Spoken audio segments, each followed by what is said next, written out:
اس کے اوپر بھی انہوں نے کمٹمنٹ دی تھی کہ ہم کوئی اپنی سرزمین پہ ایسی ایکٹیویٹی نہیں ہونے دیں گے جس سے ایران کو خطرہ ہو. بلکہ میں یہ سمجھتا ہوں کہ افغانستان کے جتنے بھی ہمسایہ ممالک ہیں سب کی یہ ڈیمانڈ تھی کہ افغانستان کی سوائل کو دہشت گردی کے لیے استعمال نہیں ہونے دینا.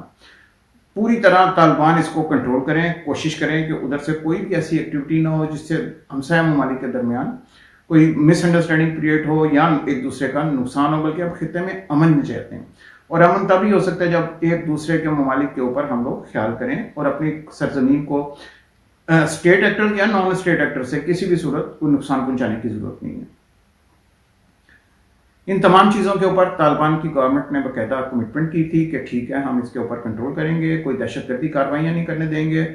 اور ایران کو بھی انہوں نے شورٹی دلائی تھی کہ جتنے بھی آپ کے شیعہ افغانستان کے اندر ہیں ان کے اوپر بھی کوئی اس قسم کا کوئی اٹیک نہیں ہوگا اور ان کو باقاعدہ اسی طرح سے ٹریٹ کیا جائے گا جیسے باقی افغان, کیونکہ یہ بھی ظاہر ہے افغانی ہیں, باقی بھی افغانی ہیں. تو یہ چیزیں بھی بڑی کلیئرٹی کے ساتھ تھیں.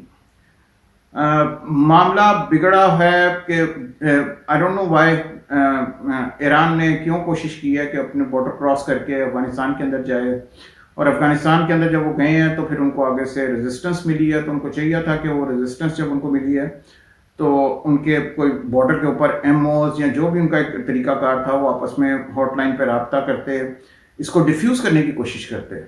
لیکن دونوں طرف نے اپنے اپنے مسلس دکھانے کی کوشش کی اور اسی وجہ سے معاملات ہاتھ سے نکل گئے, بگڑ گئے اور یہ کلیش ہوا.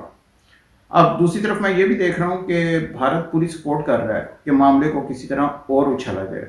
آپ کو معلوم ہے کہ بھارت ہر دفعہ کوشش کرتا ہے کہ اگر کوئی بھی اس قسم کا معاملہ ہو جائے طالبان کے, کیونکہ بھارت خلاف ہے, تو بھارت کی کوشش ہے کہ وہ کسی بھی طریقے سے اس معاملے کو اور زیادہ اچھالے اور بجائے اس کے کہ اس کو ڈیفیوز کرنے کی کوشش کرے وہ جلدی پہ تیل ڈال رہا ہے اور وہ کہہ رہا ہے کہ ایران کو چاہیے کہ باقی جگہوں سے بھی اٹیک کرے, باقی طریقوں سے بھی اٹیک کرے.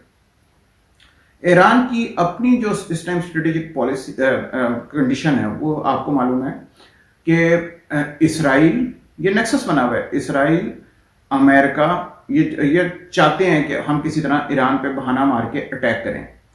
ایران کو اس چیز کا پتہ ہے, ایران جانتا ہے کہ یہ اس کے اوپر پہلے اتنی سینکشنز لگائی ہوئی ہیں. سینکشنز کا مطلب یہ ہے کہ ایران کی کرنسی اتنی ڈی ویلیو ہے کہ $1 کے اگینسٹ کئی لاکھ ایرانی کرنسی آ جاتی ہے.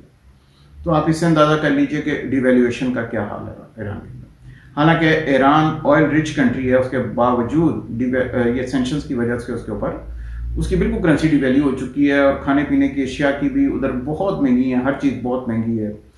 اوور آل جب تک یہ سینکشنز نہیں ختم ہوتی ایران کو اس چیز سے نکلنا بڑا مشکل ہے. ہر چیز ان کے ہاں بے پناہ, ایک تو ویسے ہی ورلڈ اوور ریسیشن ہے اور ایران میں اس کا خاص امپیکٹ آ رہا ہے کیونکہ ایران کے اوپر پابندیاں لگی ہوئی ہیں. تو ایران نے وہ بھی چیز نظر میں رکھی ہوئی ہے کیونکہ بشار الاسد کی حمایت کی تھی. ایران نے باقاعدہ کئی دفعہ یہ کہا ہے کہ اگر ہم قاعدہ اسرائیل کو, اگر اسرائیل نے ہمارے پہ اٹیک کیا تو ہم اسرائیل کو ریٹیلیٹ کریں گے, اٹیک کریں گے. لیکن اسرائیل کے پاس اتنی جدید ٹیکنالوجی ہے کہ آپ نے دیکھا ہے کہ کوئی راکٹس یا میزائلز اس اسرائیل کی شیلڈ کو کراس نہیں کر سکتے. وہ اسرائیل کے اندر نہیں گرتا بلکہ وہ شیلڈ راکٹ اسرائیل ان کو تباہ کر دیتا ہے کیونکہ یہ امریکن ٹیکنالوجی ہے اور امریکہ نے اسرائیل کو دی ہوئی ہے.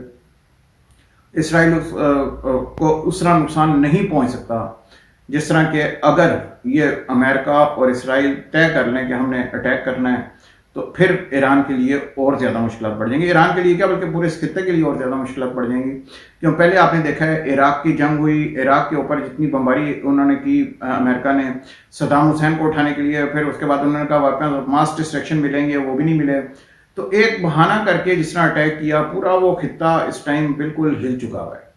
عراق لے لیجئے, سیریا لے لیجئے, شام لے لیجئے, یہ تمام ملک وہ ہیں جن کے اندر افراتفری ساری پرابلمز ہیں.